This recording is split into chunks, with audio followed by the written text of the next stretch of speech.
You know those picture-perfect suburbs where every lawn is trimmed like military haircuts and every house looks like it was stamped from the same mold?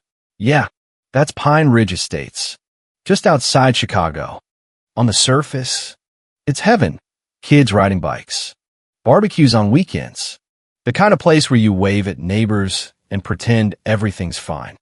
But scratch the beige siding and you'll find the real monster. The HOA, and leading the charge was Karen Vance, our very own pearl-clutching dictator who wore community standards like a crown and wielded fines like a medieval executioner. I'm Ethan Reynolds, 34, the guy who once thought this place was home. My grandfather, Patrick Reynolds, built the whole subdivision back in 1985. Started with empty fields and a dream. Sold the first lots himself and wrote the original bylaws with his own hand. Ethan, he'd say while we walked the empty streets after school, a real leader knows every inch of what he builds, from the foundation to the flower beds. I took it to heart. While other kids played video games, I was out here helping lay sod, testing sprinkler systems, even sitting in on early board meetings when I was just a teenager. By 25, I was on the board myself, pushing for smart upgrades, solar panels on the community center, EV charging stations, a shared garden that actually fed people. Residents loved it. Karen? Not so much. Grandpa passed 5 years ago. Sudden heart attack right after the annual meeting. The balancing force was gone. Karen, who'd been vice president and somehow married into the developer's old circle through her husband Robert, slid right into the president's chair like it was always hers. Her son Derek became VP of development, mostly meaning he showed up late in his golf shirt, and daughter Victoria handled communications, which was code for posting passive-aggressive Facebook rants about certain residents who dared plant the wrong tulips. The rest of us? We were just props. The day it all exploded started like any other Tuesday. I was in my home office reviewing plans for the new security cameras I'd funded out of pocket, cameras that would actually catch package thieves instead of the useless ones Karen approved. My phone buzzed. Emergency board meeting. Her text read, mandatory. No agenda. I walked over to the community clubhouse, the same one Grandpa had ribbon cut, and felt the stares already. Inside, Karen sat at the head of the table in her starched blouse. Robert beside her like a nodding bobblehead. Derek and Victoria flanking like royal guards. The other 3 board members looked uncomfortable. The ones who still owed Grandpa favors but were too scared to say no. Ethan, so glad you could join us, Karen purred, her smile tight enough to crack porcelain. We've been discussing some concerns about your recent activities. She slid a thick folder across the table. Photos of my yard, perfect. By the way, copies of emails where I'd suggested relaxing the no visible antennas rule for better Wi-Fi, and a petition she'd apparently circulated claiming I was disrespecting neighborhood harmony. Disrespecting? I'd spent 10 grand on that community garden last year. Robert cleared his throat. The board feels your aggressive modernization is exposing us to unnecessary risk. Those solar panels you keep pushing, they're an eyesore. Derek smirked. And honestly, Ethan, some of us think you've forgotten your place. Victoria snapped a quick selfie under the table, probably already drafting her next girl boss HOA president mom post. I sat there, heart hammering, but I kept my face calm. Grandpa taught me that too. Never let them see the knife before you twist it. Karen called the vote. 3-2. I was removed from the board effective immediately, stripped of my committee roles, and slapped with a $2,500 fine for unauthorized community improvements. Security, yes. Actual security they hired for this. Waited at the door to escort me out like I was some criminal. As I passed Karen, she leaned in and whispered, "This is about teaching you humility.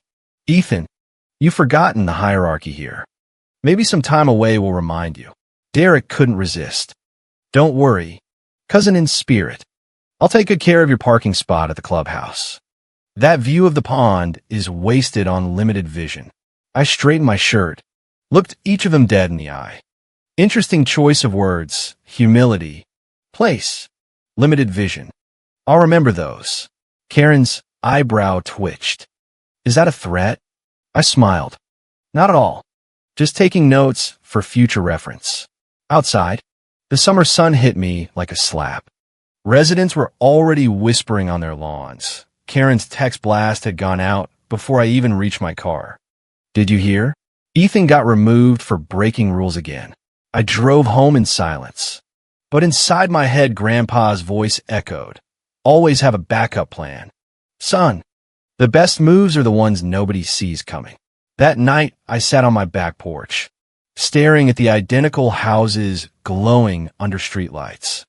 I pulled out my phone and made 2 calls. First to Jason Shun, my old college roommate who now ran a quiet investment group that specialized in distressed suburban properties. Remember that contingency we talked about years ago? I said, it's time. Second to Maria Delgado, the sharpest real estate attorney in Illinois who'd been trying to recruit me for her firm. I'm ready. How fast can you set up those holding companies? Karen thought she was teaching me humility. Instead, she just handed me the match to burn her little kingdom down. And the best part? I've been stacking the firewood for a decade without anyone noticing. The game wasn't over. It was just getting started.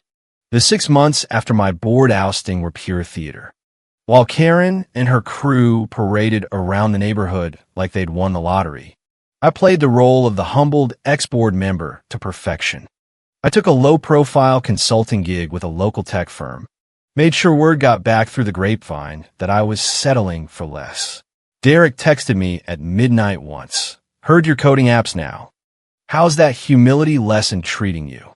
Ethan, I replied with a thumbs-up emoji and a single word. Fine. Let them laugh. Meanwhile, behind the scenes, Operation Homecoming was rolling.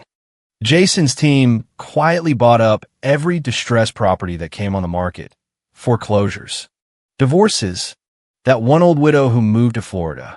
Each lot came with 1 vote under the bylaws. Over 10 years, I'd already secretly accumulated 8 homes through shell companies Grandpa helped me set up when I turned 21. Always keep cards hidden, he'd winked. Now we were adding more. Maria structured it so clean, even the IRS would need a microscope. The real gold mine was the founder's trust Grandpa buried in the original 1985 documents. Karen and Robert had overlooked it during the transition, conveniently. Maria decoded the legalese.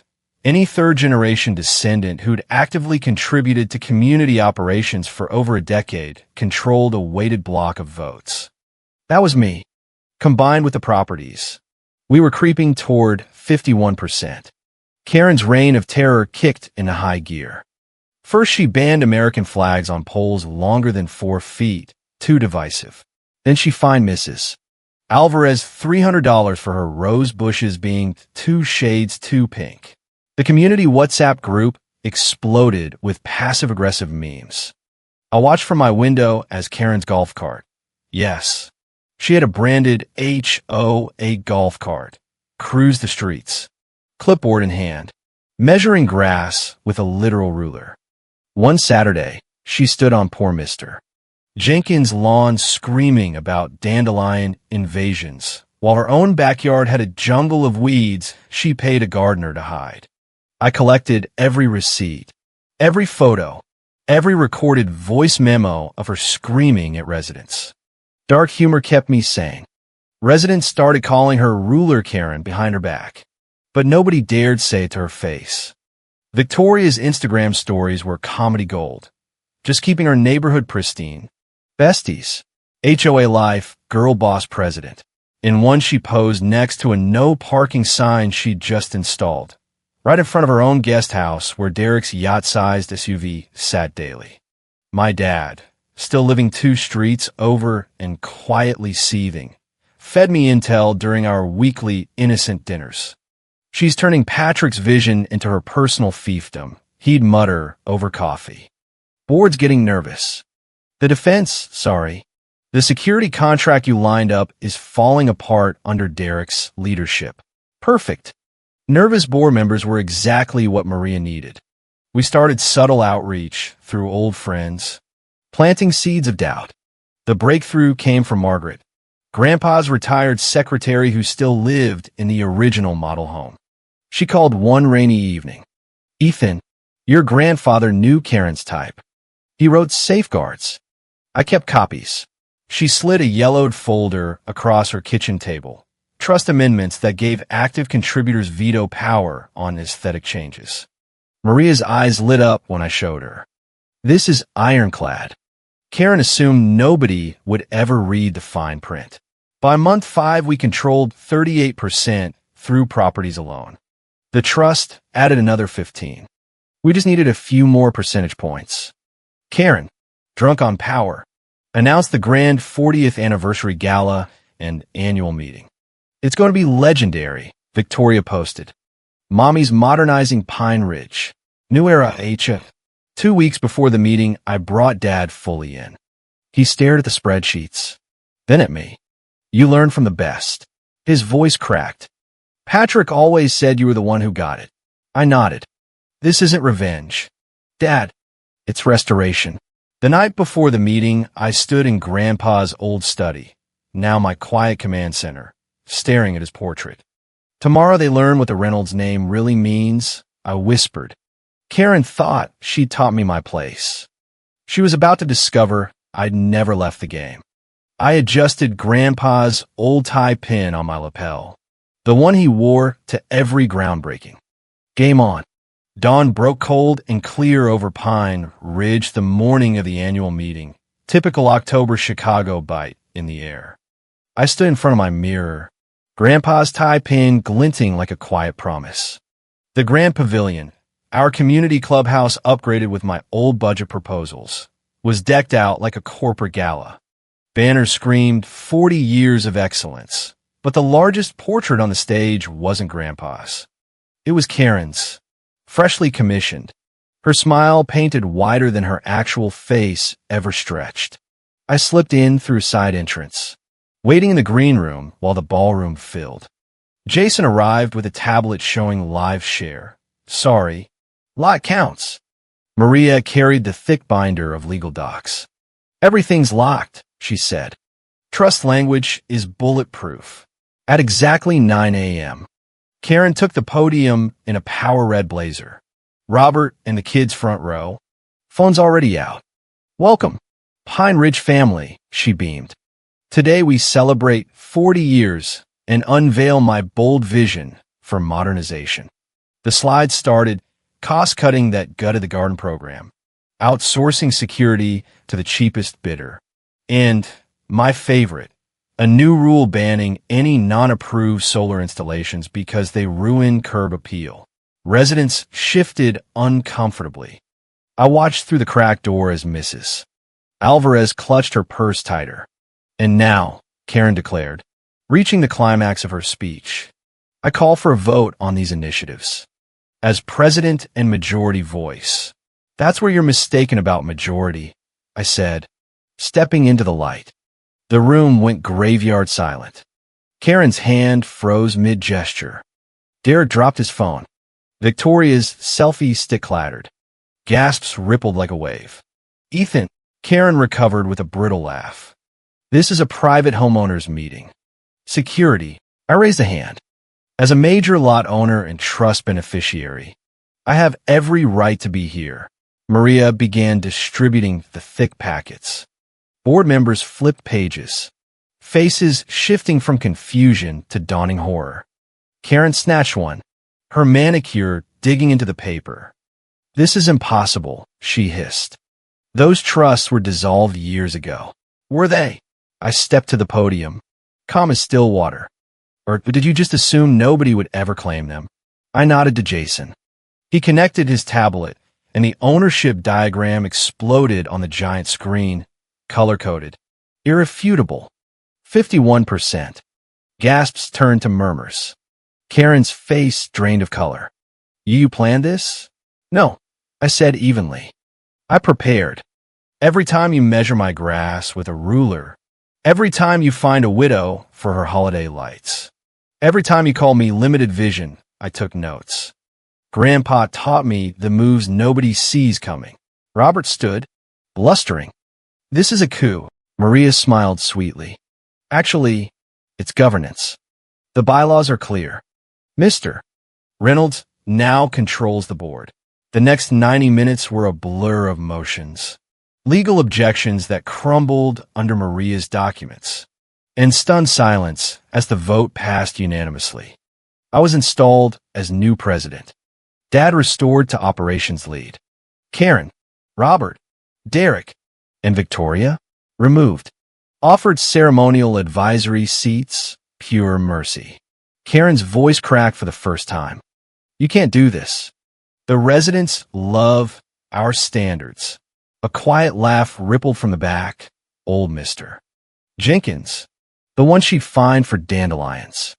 Love? We tolerated. I faced the room. This isn't about power. It's about the foundation Grandpa built. Not a playground for rulers who never mowed their own lawn. Pine Ridge was meant for people, not perfection police. The vote to scrap Karen's modernization plan was unanimous. Board members who'd once feared her now looked relieved. As the meeting broke, Karen cornered me near the stage, her perfect posture finally slumping. You orchestrated this the whole time, she whispered. Even before I removed you. I met her eyes. No, Karen. I learned it from every dismissive fine, every public shaming post, every moment you thought you were teaching humility. Turns out the lesson stuck, just not the way you intended. The aftermath hit faster than Karen's golf cart on a power trip. News of the board change spread through Pine Ridge like wildfire, text threads, porch conversations. Even the mailman high-fived me. Property values ticked up overnight. Residents said the air felt lighter without the constant threat of clipboard inspections. The security contract I'd originally negotiated was revived and expanded. Real cameras, real coverage. Derek's modernization disasters were quietly buried. Victoria's final Instagram post was pure gold. A blurry selfie from the airport with a caption, "Sometimes the HOA Queen gets dethroned. Living my best life in Bali." New chapter blessed. Derek tried launching a consulting firm for neighborhood aesthetics. Turns out yacht club networking doesn't translate when residents actually want functional sidewalks. A month later, I sat in the president's office, Grandpa's old desk restored, staring at his portrait. Dad walked in carrying a small wooden box. Found this in storage. Patrick always said it was for the right moment. Inside was the original brass nameplate from the first model home. Patrick Reynolds, founder. Below it, etched in his handwriting, build from the foundation up. I placed it beside my modern one, old and new, exactly as it should be. That evening I did what Karen never had. I walked the streets at dusk, stopping to talk with actual residents. Frank, our longest-serving landscaper, shook my hand. Your grandpa used to do this. Walk where the real work happens. Said real leaders understand every lawn. I finished a quote with him. Every single blade. We both laughed. But the sweetest moment came 2 weeks later at the first new board meeting. Karen showed up in her advisory role. Pearls still in place, but eyes hollow. She tried one last power play, suggesting we reinstate the flag height rule for consistency. The room went quiet. I leaned forward. Karen, remember when you measured Mrs. Alvarez's roses? Or when you find a veteran for his service flag being too tall? Those rules died with your presidency. She opened her mouth, closed it. For the first time, the woman who once ruled with an iron ruler had nothing to say. Residents in the audience actually clapped, soft but real. One older lady whispered loud enough for everyone, "Finally." Later, walking home, I passed Karen's house. Her lawn, once the envy of the neighborhood, was now slightly overgrown, one dandelion poking through like a tiny middle finger from the universe. I smiled, dark humor at its finest. The neighborhood wasn't perfect anymore, It was better, lived in, human, free. Solar panels went up without fines. The community garden doubled in size. Kids flew kites with American flags on 4-foot poles, and nobody clutched pearls. Grandpa's vision was back, a place where people, not rules, came first. Sometimes the best revenge isn't loud. It's quiet preparation, patient observation, and then, when the tyrant least expects it, flipping the entire board with a single diagram. Karen learned humility the hard way. I learned that foundations, once properly laid, never really crumble. Pine Ridge kept growing, but now with purpose instead of perfection. The Reynolds name once again stood for something real. And every time I see a slightly imperfect lawn or a flag waving free, I remember, the sweetest victories come after the worst betrayals. You never know when the quiet guy on the corner has been counting lots, reading bylaws, and waiting for the right moment to remind everyone who actually built this place. Months rolled on and Pine Ridge settled into its new rhythm, still neat, still friendly, but without the suffocating grip of ruler Karen. The WhatsApp group went from complaint threads to actual helpful posts. Anyone want extra tomatoes from the garden? Or free flagpole installed this weekend? No more midnight texts about certain residents violating paragraph 7.2. I kept Grandpa's tie pin on my desk as a reminder. True leadership isn't about who holds the clipboard today. It's about who quietly accumulated the votes while everyone else was busy measuring grass. Ex-president, Robert still sat in the advisory section at meetings, his face a permanent mix of regret and forced politeness. Sometimes he'd catch my eye and give the smallest nod. Lesson learned, I guess. One crisp spring afternoon, Karen showed up at my door unannounced. No clipboard this time, just a nervous woman in normal clothes. Ethan, she started, voice smaller than I'd ever heard. I wanted to apologize, not for the board, but for how I treated people. The fines, the public posts, I got lost in the power. I invited her in for coffee, show, don't tell, right? We sat on the porch where I'd once plotted her downfall. She stared at the community garden visible down the street. Your grandfather would be proud, she admitted. I thought I was protecting his legacy. Turns out I was burying it. I nodded. We all make mistakes when we forget the foundation. Karen, the rules were meant to serve the people, not the other way around. She left with a genuine thank you and, for the first time, no passive-aggressive remark about my lawn edging. Dark humor lingered in the best way. Residents started a running joke. Remember when we had to get approval to plant petunias? They laugh, then glance at me with that satisfied glint. The one that says justice finally showed up wearing HOA bylaws like armor. Victoria's Bali posts turned into finding myself content. Derek's consulting firm quietly folded, and the Langley family sold their oversized McMansion and moved to a condo downtown. Too many memories. Victoria captioned one last story. We all knew the real reason. The neighborhood thrived under the restored bylaws. We added EV stations without a single fine. The security system I'd originally funded caught 3 porch pirates in the first month. Residents cheered in the group chat. Property values climbed. But more importantly, so did the sense of actual community. Grandpa's portrait in the clubhouse now hung beside a new plaque, restored by those who never forgot the foundation. I still walk the streets at dusk, stopping to chat with Frank or Mrs. Alvarez, whose roses now bloom in every shade she wants. You did it, Ethan, Frank said one evening. Brought the heart back. I smiled. We did it. Together. Sometimes the best revenge isn't about getting even. It's about getting better, better than the tyrant expected, better than the rules allowed, better than even I imagined possible. That's the real Reynolds legacy. If you've ever been underestimated by neighborhood Karens, pushed out by petty power plays, or felt the weight of absurd HOA drama crushing your own backyard, This story is for you, the quiet ones who observe, prepare, and strike with the original bylaws. We always win in the end. Pine Ridge is peaceful again, but the good kind. The kind where flags fly free, lawns grow naturally, and nobody fears a knock at the door over dandelion height. And every time I see Karen's old golf cart gathering dust in the storage shed, I can't help but chuckle. The sweetest victories really do grow from the worst betrayals. Just ask the dandelions. They're finally allowed to stay.